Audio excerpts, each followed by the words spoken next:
제가 소리 안 지를 때는 우리 은민이가 한 번씩 막 이렇게 경종을 울려주고, 그래서 졸 틈이 없죠. 네. 자, 우리 오늘 요한복음 3장 22절부터 36절까지 말씀 함께 나누려고 합니다. 이 내용은 세례 요한이 자기의 제자들과 함께 대화를 나눴던 내용입니다. 제가 이 주보에 간지로 넣어드린 종이 뒷면에 보시면 1장부터 지금까지 이 본문이 어떻게 전개되어 왔는지가 쭉 나옵니다. 간단하게 좀 말씀드리고 오늘 본문 보려고 해요. 이 1장에 보면 요한복음 전체의 주제를 3개로 나누어서 3번에 걸쳐서 주제 제시를 합니다. 그래서 지금 우리가 보고 있는 내용은 1장 12절에 나오는 영접하는 자, 그 이름 믿는 자에게 하나님 자녀가 되는 권세를 주셨다. 또 은혜와 진리는 예수 그리스도를 통해서 주어졌다. 이와 관련된 내용이에요. 그 뒤에 예수님이 행하신 기적, 사건 2개가 나오죠. 첫 번째 사건은 가나 혼인 잔치입니다. 예수님께서 새 포도주를 주시는 분이시다. 또 두 번째 사건은 성전 폐쇄 사건입니다. 주님께서 자기 자신을 새 성전으로 주신다. 이게 2개의 사건이 벌어지고 이와 관련해서 그 뒤에 설교를 하시는데 처음에 나오는 설교는 이 니고데모와 했던 대화입니다. 그래서 니고데모와 대화하면서 첫 번째, 두 번째, 세 번째 질문과 대답이 나오죠. 그래서 거듭나지 않으면 하나님 나라를 볼 수 없다. 거듭나지 않으면 하나님 나라에 들어갈 수 없다. 그리고 주님께서 십자가 달려 돌아가실 것이고 그 주님을 믿는 것을 통해서 영생을 얻는다는 선포를 하십니다. 이렇게 니고데모의 대화가 끝난 다음에 우리가 지난주에 보았던 그 내용을 훗날에 사도 요한이 요약 정리했던 내용이 3장 16절부터 3장 21절까지 나옵니다. 그리고 이제 오늘 우리가 보는 내용은 그 뒤에 이어서 이제 세례 요한이 제자들과 이제 대화를 하는 내용이 나오고요. 그리고 맨 뒷부분에는 그 대화에 대해서 훗날 사도 요한이 다시 요약 정리하는 내용이 들어 있습니다. 오늘 이 세례 요한과 제자들이 했던 이 대화를 가만히 보면 핵심 주제는 아주 간단합니다. 한 가지입니다. 예수님이 니고데모와 대화를 하셨는데 그렇게 해서 선포가 되었던 복음에 대해서 그리고 예수님에 대해서 어떤 반응을 해야 하는가 그리고 어떻게 행동해야 되는가 무엇이 주님이 요구하시는 것인가에 대해서 기록을 합니다. 복음서를 보면 예수님이 무엇을 행하셨다 이것도 굉장히 중요하게 나오지만 사람들이 어떻게 반응을 했는지 그리고 어떤 반응이 믿음의 반응인지에 대한 설명도 굉장히 중요한 단락입니다. 그래서 오늘은 반응과 관련된 내용이에요. 자, 먼저 이 22절부터 내용을 보려고 합니다. 22절에 보시면 22절부터 26절까지 상황이 나와요. 22절을 보세요. 그 후에 예수께서 제자들과 유대 땅으로 가서 거기 함께 유하시며 세례를 베푸시더라. 여기서 말한 세례는 물세례입니다. 예수님이 정확하게 이야기하면 침례를 주신 거죠. 그리고 조금 더 정확하게 이야기하면 다른 복음서를 보면 예수님이 직접 침례를 주신 게 아니라 제자들이 침례를 주었고 그것을 예수님이 주신 것이다. 이렇게 인정했다고 돼 있어요. 그리고 23절에 보시면 예수님만 세례를 준 게 아니에요. 요한도 살렘 가까운 에논에서 세례를 베푸니 거기 물이 많음이라. 그러므로 사람들이 와서 세례를 받더라. 이때도 이제 세례 요한만 세례를 준 게 아니라 세례 요한의 제자들도 침례를 주는 세례를 주는 그런 모습이었어요.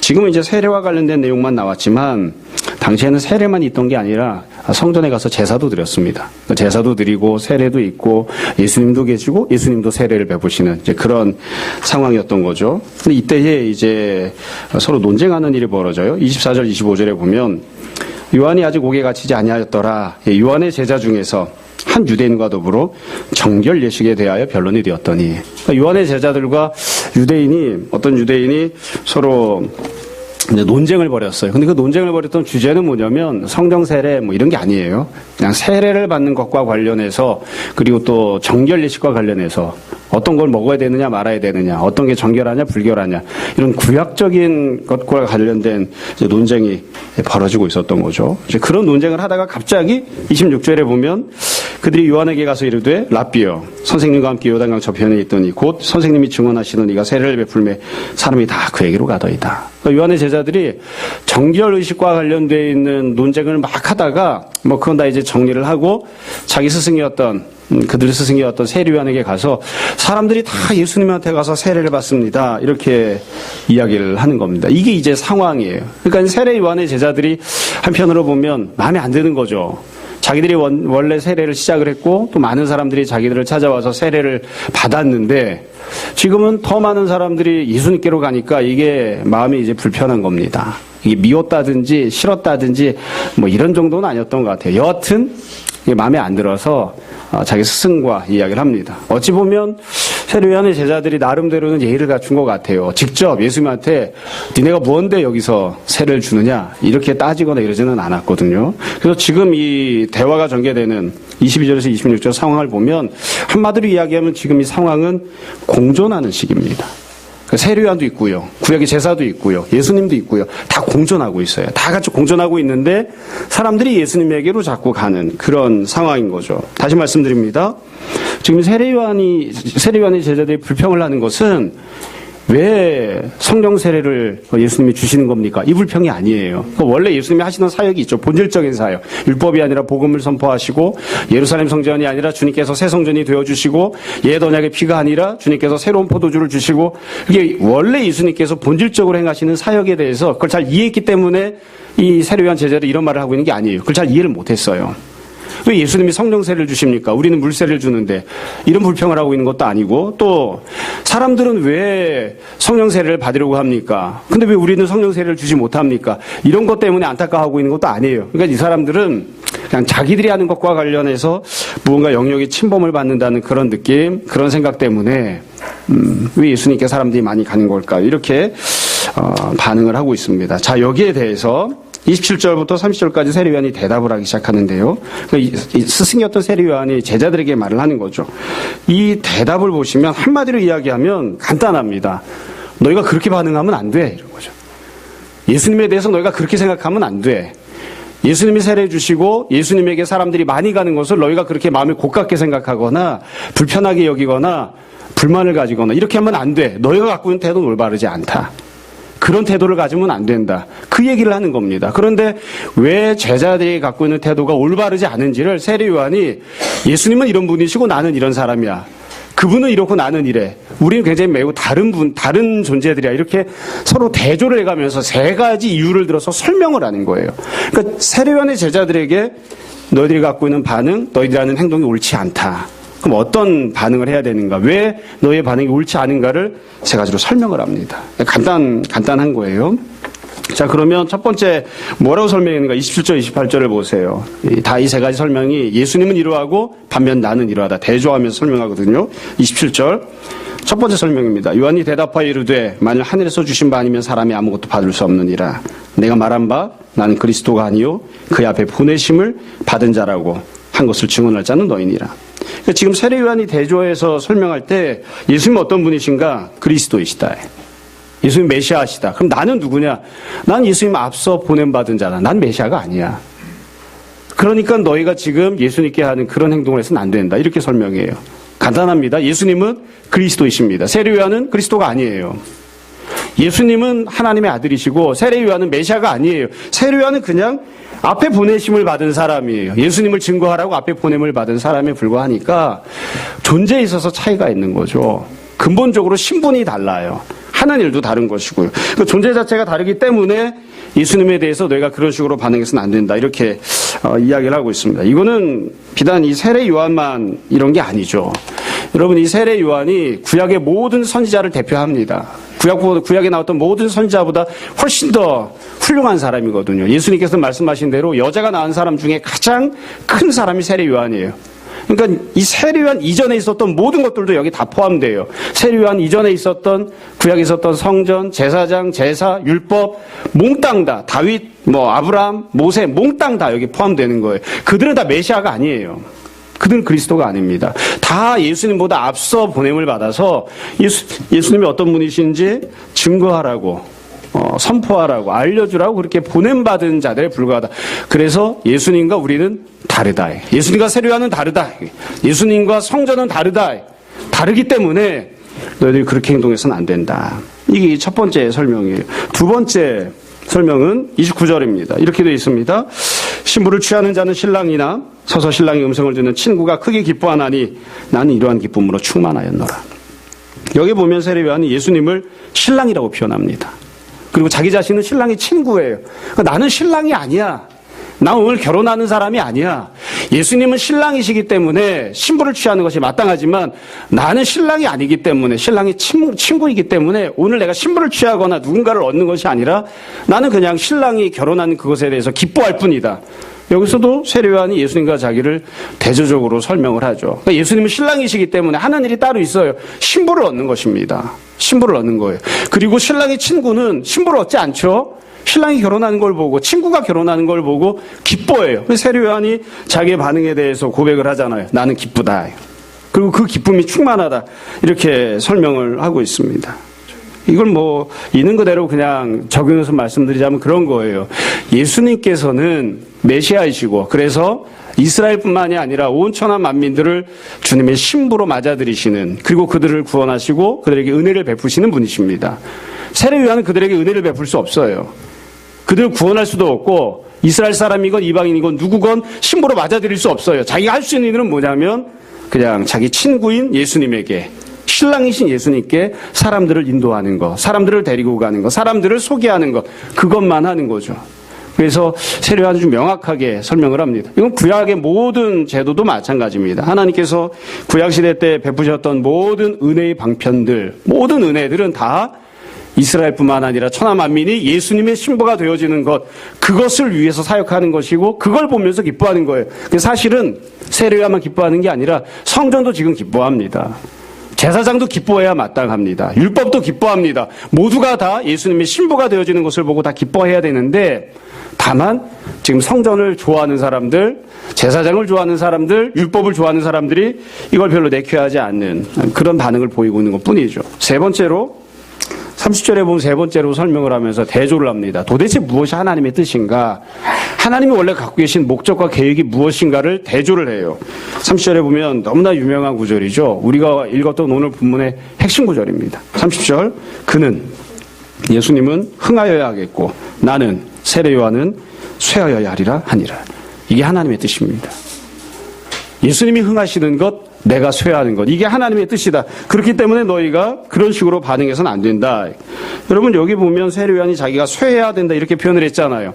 세례요한은 이렇게 표현을 한 게 아마 자기 제자들을 좀 배려해서 이렇게 한 게 아닐까 싶어요. 엄밀하게 이야기하면 쇠해야 된다 이 표현이 아니고 어떤 표현이 맞을까요?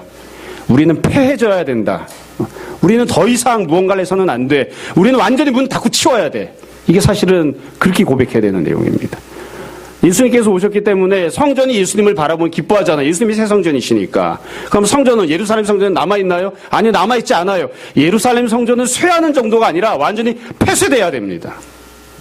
그게 원래 고백이죠. 근데 아마 세례요한도 그렇게 알고 있었을 텐데 자기 제자들을 배려해서 이런 정도로만 이야기한 게 아닌가 싶어요. 여러분, 세례요한이 세례를 베풀던 건 좋은 것입니다. 하나님이 그를 보내신 게 맞습니다. 하나님께서 성령으로 그를 사역하게 하신 것도 맞습니다. 그러나 더 이상 세례요한은 사역해서는 안 됩니다. 그냥 문 닫아야 됩니다. 그게 하나님의 뜻이고 그게 하나님의 목적입니다. 세례요한이 만약에 쇠하고 폐해져야 된다면 그럼 세례요한보다 앞서 있었던 것들은 어떨까요? 당연히 폐해져야 되는 것이죠. 세례요한도 폐해지는 판국에 다른 것들이, 성전이, 제사장이, 제사제도가, 율법이 남아있다고 하는 것이 말이 됩니까? 그건 말도 안 되는 거죠. 말도 안 되는 거예요. 예전에 신학교를 갔을 때 처음에, 지금 생각하면 그렇게 안 했을 것 같은데 제가 거금을 들여서 노트북을 샀습니다. 전에 한번 말씀드린 적이 있나요? 그 노트북 이름이 굉장히 비성경적인 이름이었죠. 알라딘이었어요. 그래서 이 알라딘 노트북을 샀는데 그 알라딘이 무려 하드가 128메가였습니다. 기가가 아니고 128메가. 128메가짜리 이렇게 꼽아가지고, 도스 꼽아가지고 쓰고 뽑아서 하고 하는. 그거 사느라고 제가 신학교 1학년 때 용산에 가가지고서는 참 들고 왔던 생각이 나요. 거금 280만 원을 주고 샀습니다. 94년도에. 야, 그런 돈을 들일 정성이 있었으면 딴 거 했을 것 같은데. 그리고 나서 얼마나 마음이 아까웠는지 몰라요. 석 달인가 넉 달 뒤에 삼성에서 새로운 노트북을 냈어요. 센스를 냈는데 무려 하드가 500메가짜리가 나온 거예요. 야, 이거를 제가 오늘 한번 찾아봤어요. 어제 알라딘 노트북 어제 이렇게 저희 옥상에 올려놨거든요. 거기 이것저것 들어있는 내용들이 있어서 오늘 찾아봤더니 네이버에서 운영하는 그 중고나라에 보니까 제가 쓰던 알라딘이 중고로 나온 게 있더라고요. 가격이 4만 원. 4만 원인데 밑에 설명이 뭐라고 돼 있냐면 이분은 팔려고 하는 의지가 없는 것 같아.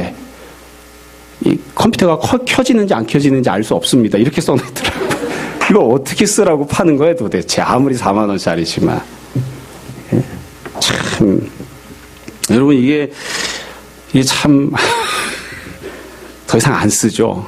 더 좋은 게 나왔으니까. 그러니까 세례 요한이 쇠하고 세례 요한이 폐해졌다 그러면 그 이전에 있던 것들은 더 이상 안 돌아가요.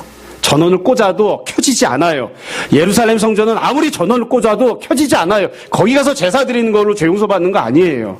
그러니까 세례 요한이 폐해졌으니까. 몽땅 다 그 전에 있던 모든 것들도 다 마찬가지로 쇠해지는 것입니다. 다시 말씀드립니다. 할례 받는 것 쇠해지는 겁니다. 혈통상 아브라함의 후손이 되어서 구원받은 것 그거 쇠해지는 겁니다. 그건 폐해지고 없어지는 거예요. 예루살렘 성전 없어지는 거예요. 제사 드리는 거 없어지는 거예요. 제사장 없어요. 목사는 제사장 아니에요. 제사장 없어지는 겁니다. 다 폐해지는 겁니다. 그럼 뭐가 흥해야 될까요? 예수님이 흥하시는 거죠. 다르게 번역하면 이겁니다. 다르게 표현하자면 성령으로 거듭나는 것, 그건 흥해야 합니다. 눈에 보이는 성전이 아니라 예수 그리스도만이 유일한 새 성전이 되어주시는 것, 그건 흥하는 겁니다. 예수님을 통해서 은혜와 지혜를 받는 것, 그건 흥해야 하는 겁니다. 그런 것들이 흥해지는. 우리가 오해해서는 안 되는 것이 지금 쇠해지는 것은 악하고 나쁘기 때문이 아니에요. 하나님께서 구약시대 때 베풀어 주셨던 수많은 은혜들, 세례 요한도 훌륭하고 아름답습니다. 그것도 하나님 은혜가 맞아요. 그럼에도 불구하고 그건 폐합니다. 더 아름답고 온전한 은혜가 주어지기 때문입니다. 하물며 이 세상에 속한 악하고 더러운 것들은 어떨까요? 당연히 폐해야 됩니다. 세례 요한이 폐해지는 판국에 하나님이 주셨던 아름다운 은혜들도 폐해지는 판국에 이 세상에 속해 있었던 악하고 더러운 것들은 당연히 폐해야 되는 거죠. 그건 더 이상 해서는 안 되는 것들입니다. 세례 요한에게서 지금 세 가지 내용을 설명을 하고 있습니다. 세 가지를. 자기 제자들에게, 자기 제자들이 예수님 향해서 고가운 마음으로 왜 내가 하는 것이 흉해야 되는데 그게 안 되고 사람들이 다 예수님께 가지? 이렇게 이야기할 때 이 사람들은 지금 예수님께 찾아가는 사람들도 마찬가지고 세례요한의 제자들도 마찬가지로 예수님이 뭘 하시는 분인지 정확하게 잘 몰라요. 지금 성령 세례 때문에 지금 고민하고 있는 게 아니에요. 근데 세례요한이 이야기한다고요. 정신 똑바로 차려라. 그분과 나는 달라. 그분은 그리스도셔. 나는 그리스도가 아니야. 그분과 나는 달라. 그분이 신랑이시고 그분이 신부를 취하는 거야. 나는 그저 친구야. 그분은 흥하셔야 되고 나는 쇠야 된다. 그러니까 그런 식으로 행동하지 마라. 그런 반응을 보이지 마라. 이렇게 고백을 하고 있습니다. 그러니까 결국 세례 요한이 자기가 예수님과 어떤 점에서 다른지, 예수님이 얼마나 다른 분이신지에 대해서 이제 설명을 한 거죠. 그 뒤에 보면 뒤쪽 본문입니다. 31절부터 36절에 가면 이건 이제 세례 요한이 한 말도 아니고요. 제자들이 했던 말도 아니에요. 나중에 훗날 이 요한복음을 기록했던 사도 요한이 이 대화를 정리하면서 다시 결론을 제시한 겁니다. 그러니까 똑같은 내용이 다시 한번 또 나온 거나 마찬가지예요. 이 31절부터 36절에 보면 이 대화 내용을 조금 더 다른 각도에서 설명을 했는데 거의 내용은 비슷합니다. 먼저 31절부터 한번 보세요. 위로부터 오시는 이 만물 위에 계시고 땅에서 나니는 땅에 속한다. 여기도 이제 대조해서 설명을 하죠. 예수님과 여기서 말하는 대조되는 대상은 세례 요한이나 구약의 은혜들입니다. 어떻게 차이가 있는가? 예수님은 위로부터 오시는 분, 천국에서부터 하늘에서부터 예수님은 내려오신 분이고, 그리고 세례 요한이나 구약의 율법이나 성전이나 제사장이나 모세나 아브라함이나 이런 것들은 다 하나님이 베푸신 은혜가 맞기는 하지만 이 땅에서 태어난 존재들에 불과하다. 존재 자체가 다른 거예요. 존재 자체가 다릅니다. 아무리 훌륭하고 탁월해도 성전도 이 땅에서 만들어진 거예요. 이 땅에서 만들어진 거. 사람이 만든 거예요. 제사장도 사람이 세운 거예요. 물론 하나님께서 선택하시고 하나님께서 기름 부으셨다고 하지만 사람이 세워서 그를 제사장으로 우리가 받습니다. 그렇죠? 예수님은 그렇지 않다. 예수님은 하늘에서 내려오신 분이고 우리 가운데 누가 하늘에 올라간 사람이 있느냐? 우리 가운데 누가 하늘에서 내려온 사람이 있느냐? 아무도 없다. 우린 다 이 땅에서 태어난 사람들. 이 땅에서 태어난 사람들. 그러니까 이건 결코 비교할 대상이 아니에요. 고민할 대상도 아니에요. 어떻게 제사장과 어떻게 모세와 예수님을 비교하느냐? 그건 절대로 비교할 대상이 아니다. 두 번째로 여기에 보시면 31절 끝에 보시면 땅에서 태어난 자들, 그러니까 구약의 율법이나 구약의 은혜들은 뭘 하느냐? 땅에 속한 것을 말한다. 이렇게 되어 있어요. 땅에 속한 것. 땅에 속한 것이라고 하는 건 뭐냐면, 그러니까 예수님 이전에 구약시대 때 다 어떤 은혜를 받았냐면 이 땅에서 도대체 뭘 어떻게 해야 되는가? 이와 관련된 은혜들을 받았습니다. 이 땅에서 어떻게 하면 죄 용서를 받을까? 이 땅에서 어떻게 하면 은혜를 받고 살까? 이 땅에서 어떻게 하면 다시 한 번 더 삶의 기회를 부여받을까? 그래서 땅에서 전개되어진 일들에 대해서 다 선포를 받았어요. 그게 이제 구약시대 때 하나님 베푸셨던 은혜예요. 땅에 속한 것들. 그럼 이 땅에 속한 것들을 어떻게 해서 알게 되었을까? 하나님이 보여줘서 알게 된 겁니다. 선지자들이나 모세가 하나님께서 보여주신 것들을 보고 자기가 원해서 본 게 아니에요. 자기가 궁금한 걸 다 볼 수 있었던 것도 아니에요. 하나님께서 보여주신 것들을 보고 하나님이 들려주신 것들을 듣고 그래서 이 땅과 관련되어 있는 내용들을 선포한 거예요. 반면 그 밑에 보세요. 하늘로부터 오시는 이는 만물 위에 계시나니 32절 그가 친히 보고 들은 것을 증언하되 예수님께서는 선지자나 혹은 구약과는 달라요. 예수님은 직접 보고 들으신 것을 선포하십니다. 그래서 무엇에 대해서 도대체 예수님은 선포하실까? 본문에는 그 내용이 생략되어 있어요. 땅에서 태어난 자들은 땅에 있는 것에 대해서 말하죠. 예수님 무엇에 대해서 말씀하실까요? 하늘에 대해서 말씀하십니다. 하늘에 속한 것들을 말씀하십니다. 여러분 구약시대 사람들은 그렇게 생각했습니다. 그게 이제 하나님이 알려주신 진리이고 은혜이니까 죄 용서를 받으면 어떻게 해야 되죠? 하늘에 안 가도 돼요. 하늘에 안 가도 이 땅에 세워져 있는 성전에 가는 거예요. 죄사함은 어디서 받습니까? 이 땅에서 죄사함에 대한 선포가 이루어졌어요. 제사장이 선포했다고요. 하나님께서 네 죄를 용서한다. 내가 네 죄를 용서한다. 그렇게 죄사함에 대한 선포를 했다고요. 그럼 예수님은 어떻게 하셨나요? 예수님은 성전이나 이 땅에 있는 어떤 장소, 이 땅에 있는 어떤 방식을 통해서 죄사함을 받는 것에 대해서 말씀하지 않으세요. 예수님께서 말씀하시는 죄사함은 하늘에서 이루어지는 겁니다. 우리가 죄 용서를 받을 때에는 하나님 앞에서 하나님의 보좌 앞에서 우리의 죄 용서를 받는 거예요. 우리 예루살렘 성전에서 죄 용서 받지 않아요. 하늘에서 어떠한 일이 이루어지는지에 대해서 예수님 말씀하신다고요. 구약에 있었던 예배는 어떤 것입니까? 제사 드리는 거잖아요. 성막에 들어가서. 우리가 드리는 예배는 그게 아닙니다.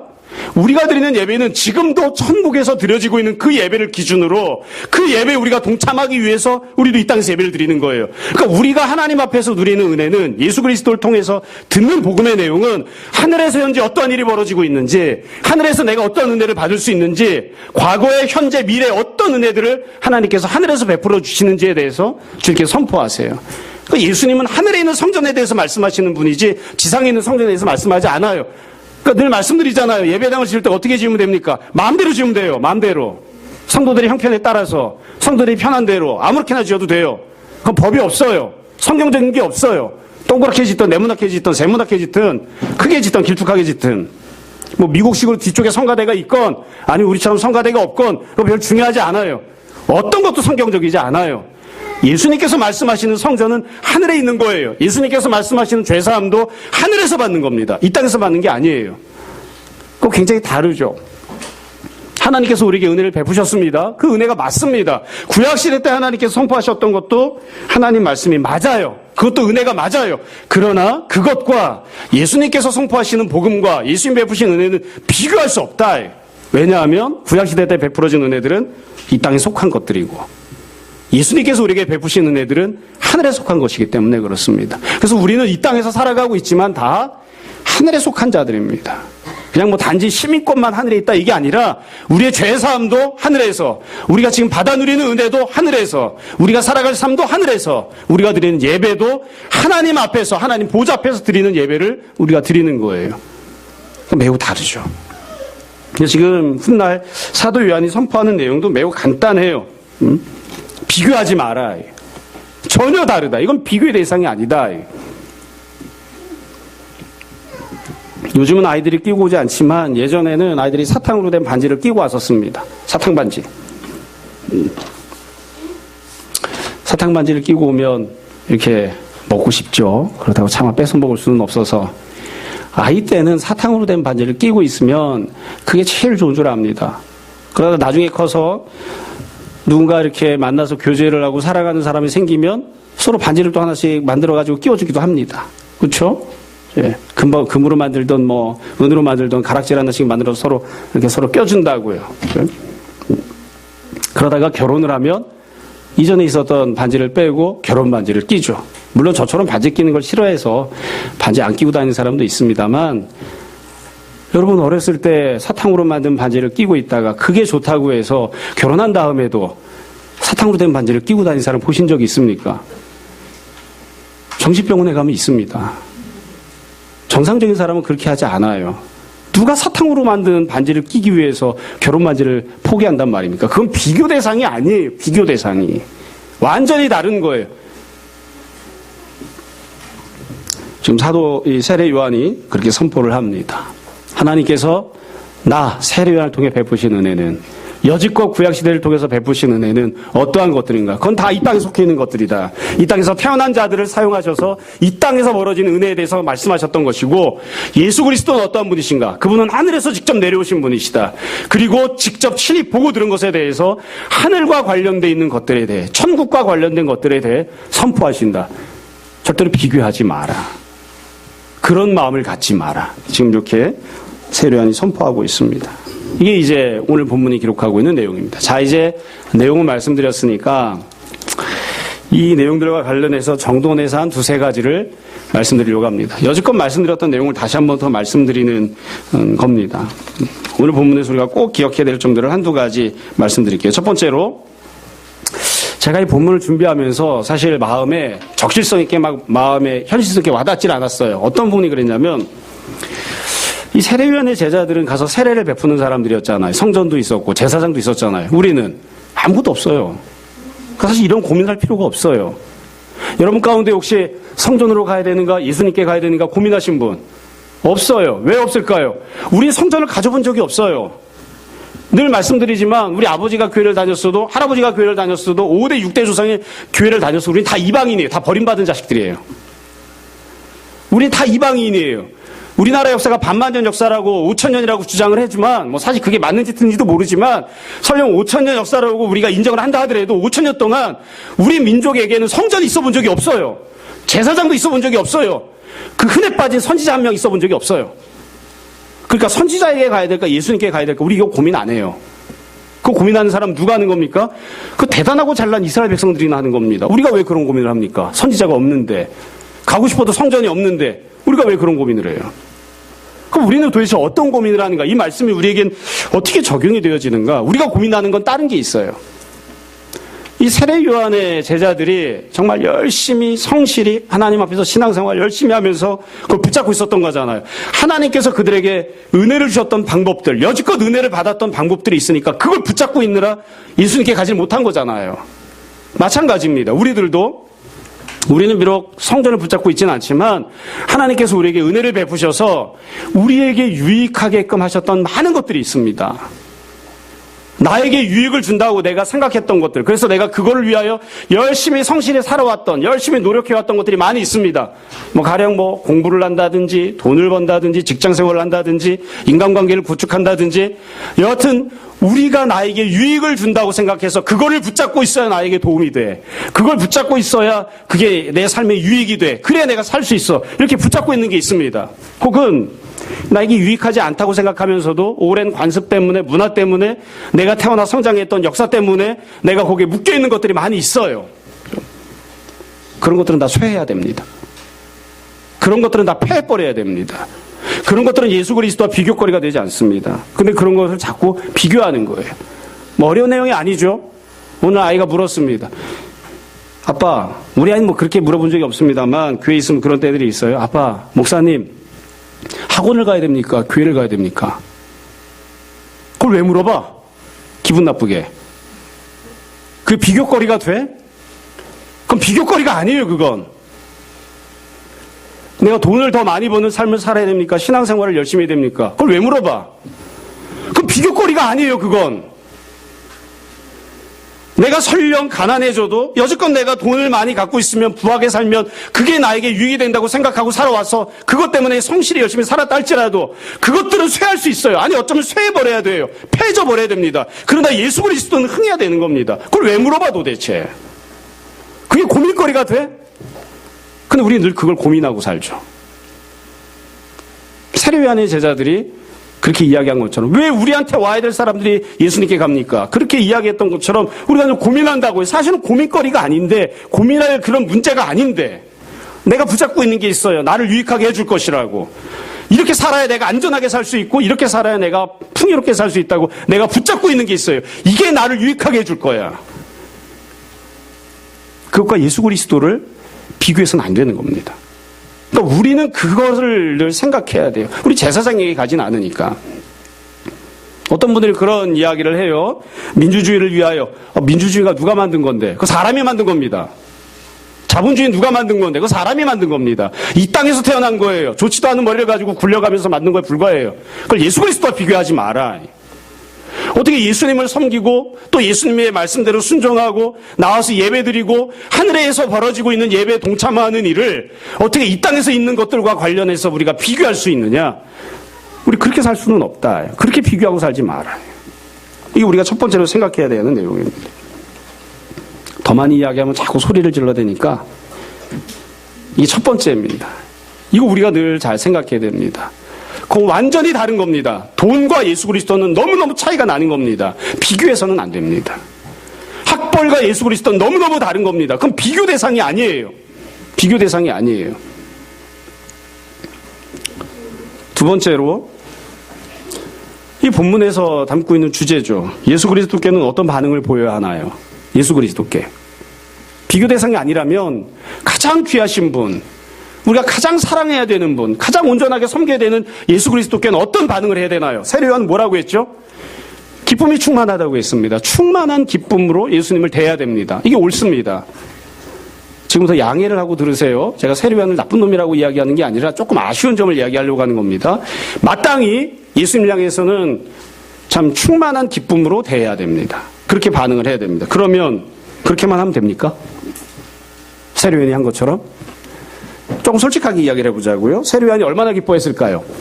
여러분 성경을 읽으면서 너무너무 기뻐서 펄쩍펄쩍 뛰는 경우들 구약 성경에 많이 나옵니다. 신약 성경에 별로 안 나와도 구약 성경에 보면 우리가 얼마 전까지 보았던 시편을 생각해 보세요. 다윗이 미친 듯이 날뜁니다. 기쁘다고.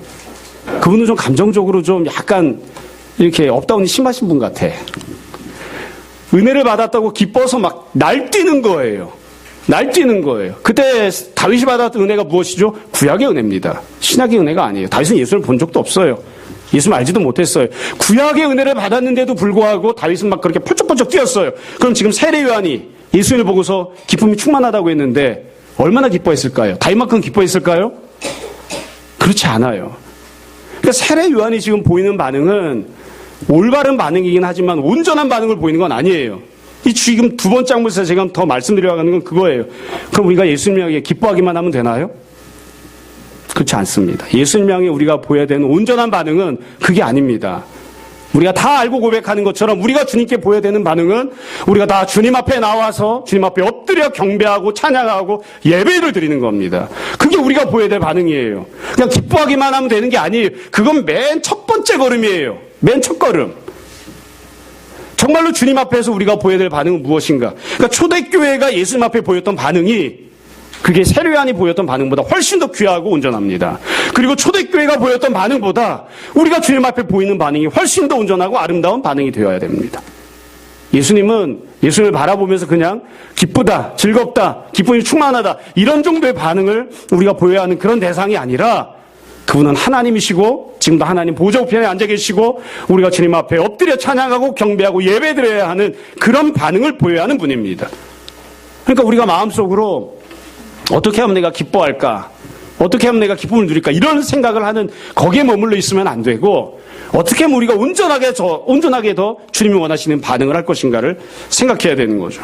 세 번째로 이 기쁨을 누리는 것과 관련해서 이제 현실적으로 생각을 해봤어요. 제가 어려서부터 늘 이 고민되는 부분 중에 하나가 뭐냐면 항상 기뻐하라 이러죠.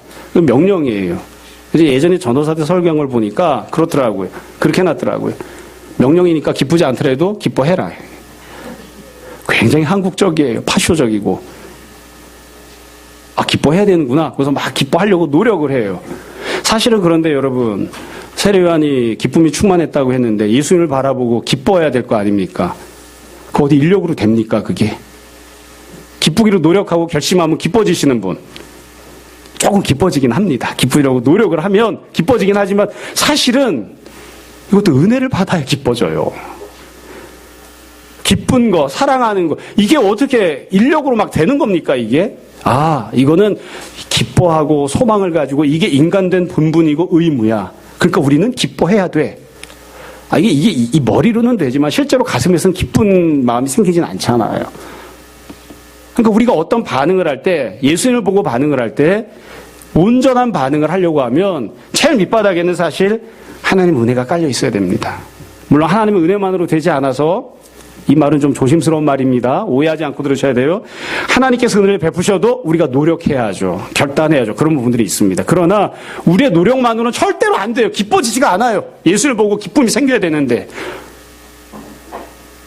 어떻게 교과서랑 성경책이 똑같지? 그건 절대로 비교 대상이 아니야. 성경책만 보면 기쁨이 넘쳐. 이게 어디게 이게 결심한다고 해서 되는 게 아니에요. 정말로 주님이 은혜를 주셔야, 정말로 주님이 은혜를 베풀어 주셔야 이 일이 되는 거죠. 일이 되는 거죠. 여자분들은 아이를 낳으면 아이를 쳐다보면 기쁘잖아요. 물론 이렇게 요즘처럼 너무 오래 집에 있으면 좀 짜증이 나기도 하지만 아이를 보면 기쁘잖아요. 감사함이 생기고 내 아이를 보면 너무 이렇게 예뻐 보이잖아요. 그렇죠? 얼마 전에 이렇게 교회에서 청년들과 밥을 먹다가 이런저런 얘기하다가 뭐 그런 얘기를 한 적이 있어요. 제가 저희 아들한테 너 어쩜 그렇게 볼 데가 없니? 이쁜 구석이 없니? 그랬더니만 참 제 아들의 사촌이네가 그러더라고요. 그래도 어떻게 자기 아들한테 그렇게 말씀하실 수가 있으세요? 자기가 보면 자기 자신 기쁘잖아요. 기쁨을 주잖아요. 예뻐 보이고. 우리가 다 은혜를 받을 수 있어요. 주님이 은혜를 주시면 그러면 내가 예수님을 보면서 기쁨이 생기고 사랑이 생기고 이렇게 하는 겁니다. 사실 이게 의무적으로 되는 건 아닌 것 같아요. 자, 정말로 말씀을 마무리하겠습니다. 여러분 오늘 본문의 핵심 주제가 뭘까요? 처음에 말씀드렸지만 반응입니다. 그리고 어떤 반응을 보여야 되는가 이건데 여러분 요한복음 1장 12절에 보면 이 첫 번째 단락의 주제가 나와 있습니다. 영접하는 자, 그 이름을 믿는 자들에게 하나님의 자녀가 되는 권세를 주신다. 여러분 영접하는 게 뭘까요? 이게 우리가 오늘 마지막으로 생각해야 되는, 그리고 절대로 잊어서는 안 되는 오늘 본문의 핵심입니다. 영접하는 자가 하나님의 자녀가 됩니다. 영접하는 게 뭡니까? 아주 간단한 대답에서 우리가 출발할 수 있습니다. 지금 세례 요한의 제자들은 주님을 영접하지 않고 있는 겁니다. 세례 요한의 제자들처럼 반응하면 안 됩니다. 그건 영접하지 않는 거예요. 그거 다른 모습이 돼야 돼요. 그렇게 생각해 보면 도대체 영접하는 게 뭡니까? 간단합니다. 하나님이 나를 사랑하셔서 여지껏 먹고 살 수 있도록, 건강하게 지내도록, 여지껏 유익함을 누리도록 하나님이 이것저것 은혜들을 채워주셨습니다. 그게 부모를 통해서였건, 자본주의를 통해서였건, 민주주의를 통해서였건, 그게 부모의 손길을 통해서였건, 나의 노력에 대해서 대가를 주셨건, 여하튼 하나님께서 여지껏 나에게 많은 것들, 좋은 것들을 채워주셨습니다. 그런데 그 모든 것들을 다 내려놓고 예수 그리스도를 받아들이는 겁니다. 그게 영접입니다. 나에게 유익함을 줄 거라고 생각했던 것들, 그래서 내가 열심히 뼈 빠지게 성실하게 살았던 그 모든 것들을, 그런 것들도 귀한 것들이지만, 좋은 것들이지만 다 내려놓고 예수 그리스도를 받아드는 겁니다. 그게 영접입니다. 그게 영접입니다. 그렇기 때문에 내가 이렇게 살면서 죄 짓고 살고 악하게 살고 세상과 짝하고 살고 짝짝하면서 지냈던 그런 것들은 당연히 내려놓는 거예요. 그건 다 내려놓고 오직 예수 그리스도만을 사랑하고 오직 예수 그리스도만을 하나의 기준으로 삼고 주님만이 하늘에서 내려오신 하나님의 아들이시고 주님만이 나에게 참된 일용할 양식을 공급하시고 주님만이 나에게 하늘의 것들을 말씀하시고 선포하시고 나로 하늘을 누리게 하시는 분임을 받아들이는 겁니다. 그 안에서 내가 하루하루 먹고 살아가는 것입니다. 그게 영접하는 거예요. 앞부분에서 니고데모와의 대화에서 예수님이 말씀하셨잖아요. 성령으로 거듭난 사람은 어떠한가? 그 사람이 거듭났는지 안 거듭났는지 모릅니다. 알 수가 없어요. 그러나 바람이 부는 것과 마찬가지여서 바람이 불면 여러 가지 현상이 나타나죠. 그걸 보고 바람이 분다는 걸 아는 것처럼 그 사람이 영접했는지 안 했는지 우리 잘 모릅니다. 어떻게 알겠습니까? 그 사람의 속을 우리가 어떻게 알겠어요? 그러나 그 사람이 영접한 사람인지 아닌지 그 사람이 겉으로 드러나는 행동들, 겉으로 하는 말들을 보면 알 수 있습니다. 나에게 무엇이 유익을 줍니까? 하나님 나에게 어떤 방법을 통해서 은혜를 베푸십니까? 돈이 줍니다. 명예가 줍니다. 학식이 줍니다. 세상이 줍니다. 민주주의가 줍니다. 그렇게 그런 것들을 붙들고 있으면 그 사람은 거듭났는지 다시 한번 생각해 봐야 됩니다. 무엇이 당신을 유익하게 합니까? 하나님이 당신에게 어떻게 은혜를 베풀고자 하십니까? 당신은 어떻게 은혜를 받고 살 수 있습니까? 오직 예수 그리스도만이 나에게 은혜를 베푸십니다. 이 세상에 그 무엇도 예수 그리스도보다 나에게 유익함이 되지 못합니다.